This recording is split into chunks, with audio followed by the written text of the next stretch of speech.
Hello and welcome to the vibrant Expo Floor Touchdown Middle East 2024 here in Bahrain.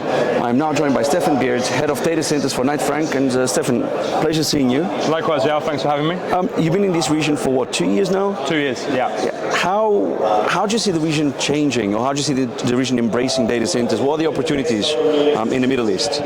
Yeah, so kind of in advance of coming out here, we were getting inundated with requests from customers, operators and investors, just asking for more guidance to effectively provide a kind of, or act as a conduit to help them understand the market in more detail. So when we came across 2 years ago, I think the market was still somewhat opaque. We in part, I think, have helped with that transparency. And the opportunity ahead of us really is, you know, as is the case at most of these conferences, growth.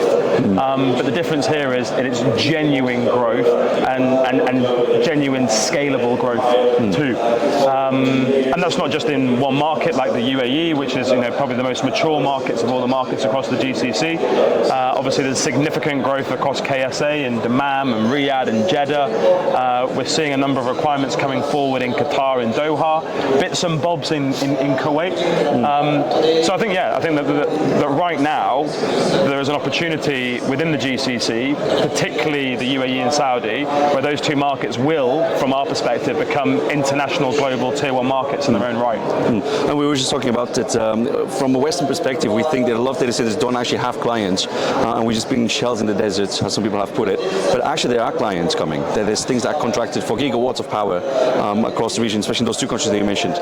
If we look at the geographical location of the Middle East, because it sits at the beating heart of Asia, Africa and Europe, why does it make such an important location for the deployment? And I guess one of the main drivers as well will be AI, but you correct me if I'm wrong, but what are the main drivers? I think there's two components to remember here. I think one is the fact that we've got a very immature cloud market.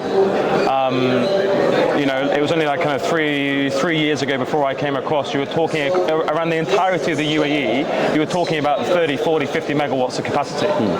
In terms of the supply numbers that we've looked at, you know, that's going to be kind of 600-700 megawatts over the next 3 years. All of that has been pre-let or will be pre-let. Compare that to, say, Saudi Arabia, and you've got around 1,500 megawatts of known supply, committed supply, i.e. leveraging off customer contracts. So you've got this, the maturity of the cloud market, which is why investors are very excited about that, because where there's supply and demand imbalance, clearly there are some significant returns to be made, and we can talk about that in a moment. So you've got the cloud piece, and then obviously the AI race is a new race of sorts. So that's compounding the opportunity for further growth. Obviously when it comes to AI, there are a number of considerations, not less the cost of power. So the power costs within the Middle East are unbelievable in comparison to most of Europe and the US. You know, we're kind of ranging between $4 cent to $8-9 cent at a maximum. So kind of 50% saving. And obviously with AI requirements being 100 megawatts plus, that does have a big weighting of consideration when it comes to the deployments of those hyperscalers. Second of all, we've got nuclear power, which not many people are aware of. You know, in the UAE. I was talking about it, and I was surprised because I was going to ask about nuclear power as well. Yeah, people have this perception that actually the transmission network is made up of fossil fuel. It's really not. We've got 2 gigawatts of nuclear power. We've got the largest solar farm in the world in Dubai. Of course, Saudi Arabia is competing with that at the moment, so there are plans for them to create the next biggest, and we always see that race between the two. And then the final component that I mentioned yesterday on the panel that we shared was that there's public sector initiatives to really drive this vision with absolute gusto. So you know, the leadership take an entrepreneurial view rather than, say, you know, where I'm from in the UK, which still relies on archaic policy, even though they recognise in the UK that there could be some benefits economically and socially, they still look back at archaic policy. So the UK will be left behind in comparison to these markets, which are, you know, at the forefront. At the lack of a better example, what the Middle East, or at least Saudi, UAE are doing, it's what the Nordics did in the early 2010s, and probably even more strongly. in the way they embrace all this technology. Yeah. And do you have figures for how much power currently exists across the region, and what we're talking about by 2030? Because we were talking about gigawatts of power. Is it going to be 5-6 gigawatts up from how much today? Yeah, I mean, obviously, I can't kind of go into too much detail around where we're able to substantiate demand, because that's a really that important component. Because absolutely, there is a lot of hot air in the Middle East, not just literally. And I think this has been referenced, right? And I think sometimes the Middle East markets get a lot of negative criticism from some of the mature markets of London, Frankfurt, Paris, parts of the US that say, oh, here we go, another big announcement. But I can tell you categorically that a lot of these announcements are tangible and credible, and as I said before, have been leveraged against existing customer demand. So the analysis that we've done in detail across the KSA and the UAE illustrates that they will be this KSA certainly will be a 2 gigawatt market before the end of this decade. That's live and operational capacity. Wow. London, to put that in perspective, is about 1,150 megawatts today. It will become a tier 1 market. Yeah, well, it definitely will be a connecting hub to the world. For sure. Everything that's happening, especially with Asia. How do you view Asian operators coming into the Middle East? Yeah, and I think, look, that's a massive challenge. We can't just look at these markets in terms of, through rose-tinted spectacles. There are some big challenges for international operators looking at coming to the market.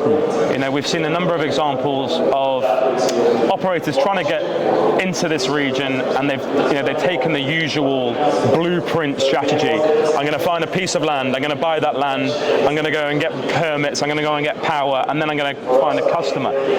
You can't come here and do it on your own, and that's why you're starting to see a number of these joint ventures announced, particularly across the region in Saudi. I think Pure Data Centers announced their JV last week. I think the market fully anticipates that Equinix at some point in time, in the relative short term, will make their move. I'd be surprised if Vantage don't come to the market at some point. But that will all be through the structure of joint ventures. So when we're advising the international operators coming to the marketplace, we say, hey, look, one, you want to have a really credible JV partner that isn't going to get involved on the OpCo side of things, but can certainly help in terms of, getting the permits sorted, getting the power sorted, and they'll take a minority share in that. I think the UAE is very different. Again, Kazna absolutely dominating the market at the moment with the relationship with G42 and Microsoft. You've got GDH who are still growing. Do are starting to do some of the larger hyperscale build to suit, and obviously Equinix as well. I think the UAE is a little bit more challenging for the international guys to get into. And in our conversations with the international operator market, it feels as though Saudi will be the seed first, Riyadh or Dammam, and then you might pivot off that to look breaking ground in the UAE. The thing is with the Middle East as well, there's a lot of made in the Middle East operators that are being born almost on every 2 months. There's a new player in the region. When do you think the consolidation wave is going to come? Is it too early to talk about that? Do you still need to build portfolios, or do you think that's going to move faster than the first consolidation that we had in Europe and North America, for example? Yeah, look, I think that, again, I can't speak too much about some of the processes that we're involved in, but we are currently involved in 3 to 4 substantial M&A transactions. Okay. And this will be, the international private equity guys that you know well and I know well, but I can't name names. I'm not going to try. That are coming to the market, basically looking at, legacy data center companies, predominantly telcos, looking at, as Colt did, a few years ago in Europe, kind of splicing the business so that they have a true telco business. But of course, they have a number of historic data centers which are probably not fit for purpose today, but they still have a fairly solid customer bank with good value add land on balance sheet. So I think in 12 months time, if we were to sit down here, I think you'll be surprised by the number of platforms that are owned by some of the US, Australian private equity and infrastructure funds. And I think I'm seeing it already. A number of friends, contacts in the sector that are saying, hey, look, I'm working for for a big data center company at the moment in tier one markets of Asia or tier one markets of Europe, but I'm not seeing the growth. Is it entrepreneurial of me to think, actually, I'm going to put my hand up and say I want to be the MD of an opco in that region. So we're going to see massive maturity of the sector, which is required, because another challenge here is the labour force. As the guys have announced yesterday, yes, there are builds of 100 megawatts and 500 megawatts, but at the moment we haven't had that labour pool of construction and operation. But equally, that's a problem that we share everywhere at the moment. Yeah, right? yeah. Well, you go to Europe, it's the first thing they talk about at any conference. Sure. But when we look into investment, and maybe just to sum up what you've already said as well, what are the main attributes the investors can get in the Middle East? And especially when we look into sovereign wealth funds, because they bring a lot of money into the region and outside of the region as well, family offices and all that. How are those guys playing into the game, and what are the benefits to investors coming in? And I guess there might be some difference between international investors or foreign investors versus regional-based investors. So I've spoken to you before about this around, cost of capital, right? Cost of capital, cost of capital, cost of capital. Now, ultimately, there is no difference in the Middle East GCC markets as to who that customer pool is that's going to be driving growth. Let's be really open about it, right? Microsoft, Oracle, Google, Amazon are doing their own self-builds in this region. And then you've got the tier 2 GPU as a service, AI as a service entities, the likes of CoreWeave and G-Core, all making good ground. Now, ultimately, those customers, whether it's going to be a cloud deployment or an AI deployment, are going to want the same specification and the same standard of service in every global market, right? Now, the big difference here is because of the supply and demand imbalance, a hyperscale rent in Saudi Arabia today is somewhere between $200 and $200 a kilowatt per month. In Frankfurt, London, Paris, you're probably talking $120 to $130 dollars a kilowatt. So you've got a massive margin there. The land is so freely available in the Middle East. I mean, you flow over, there's so much available land. So that's a tenth of your land acquisition costs in comparison to Western Europe. Your fit-out costs are exactly the same. So ultimately, your returns are really, really attractive.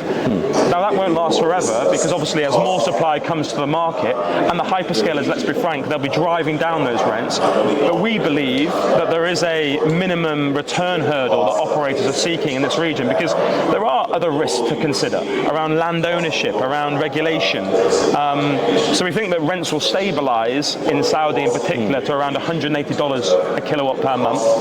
And as you said before, around some of the Middle Eastern-based investors, there's a number of the sovereign wealth funds, some of the largest PE funds based here, are so keen to get into the sector. They put their hands up and they recognize that they don't have the history or the repertoire like a Digital Bridge or a KKR or a Macquarie, but they're keen and they're hungry to learn. And their cost of capital is really attractive too. And ultimately, my view is, as contentious as this may be, that ultimately the winners of this game will be those with the cheapest cost of capital. And I mean, one thing that the Middle East doesn't lack of is capital. And all the announcements that we see is $100 billion here, $100 billion there, especially in terms of adopting AI in the region, so UAE and Saudi especially. But then talking about investment, Knight Frank, you've been here for 2 years, you've established the office here, you're building a team. We are in touch with your colleagues, with Alex in London, with Fred in Jakarta, in Indonesia, in Singapore, that we saw him in Indonesia last week. What are the plans for Knight Frank? I know you can't talk too much about what you're working on, and we don't want to break any NDAs. No, of course. But what's the focus for the Middle East office for 2025? The focus for the Middle East really is we're acting for a number of international customers that we've been working with for years. So kind of US banks, content delivery network companies that are looking at expanding in the region, looking for diversity, so secondary sites, third sites. So a lot of co-location acquisition. Of course, as you inferred, a number of international data center operators are looking at joint venture opportunities with landowners or existing incumbent operators. So we're doing a lot of JV work at the moment. The investors as well need a lot of research, so we're working with the likes of DC Byte and some of our research partners, just again to create greater transparency around the opportunities in the market. And as I said earlier, we're doing a number of M&A transactions, both buy side and sell side. So yeah, it's been a fantastic 2 years. We're now at, I think, 5 dedicated data center experts based in Dubai, 2 people going to Saudi. So that's really exciting. It's going fast. It is. And then on the personal side, you're also doing something quite commendable next year. I think it's next year, not this year. here. Yeah, that's right. You're doing a charity run, a data center charity run to raise support for autism. Yeah, correct. Yeah, well, thanks for raising it. I have decided to undertake a bit of a challenge. So I'm running across the entire Emirates, all 7 Emirates, which is a 600-kilometer run in 10 days. And we are working in conjunction with the Dubai Autistic Centre and the National Autistic Society in the UK, just to bring more awareness to autism. As you said, on a personal level, my son was diagnosed about a year ago, so we're just trying to create as much awareness around the condition, really. And as part of the challenge, to make it data center centric, someone said to me, well, why don't you run past every data center in the Emirates, which the actual run was only meant to be 470 kilometers. But when you include all the data centers, including Etisalat and Du's pop sites, suddenly it's 600. So we set off on February 12th. So you're more than welcome to come and do a leg, if you like. I might watch from the sidelines. But yeah, so we have an Instagram page and there's something going out on LinkedIn. So it's called 7 Emirates Run for Autism. For anyone who's interested or wants to get involved, reach out. Yeah, we'll make sure it's included in the link as well. I appreciate that. How many data centers are there in the 7 Emirates? God, you're asking me the question now. We drove the route probably about 3 weeks ago, and I think we counted something like, if you include all the telco sites, and obviously some of them are in office buildings or very small, innocuous buildings, so I wanted to try and reduce it, but I think in total we're running past around about 45 DCs. Okay, well this is not like 1,000, 2,000. No, not yet. I mean, that'll be next year, running across Europe or something. Yeah, maybe don't run across Europe. But Stefan, I wish you all the best for the charity run as well. And as for your home, thank you for watching, and do check our website and social media for the latest news around digital infrastructure across the globe. At the Tech Capital, you lead, we report. Bye for now.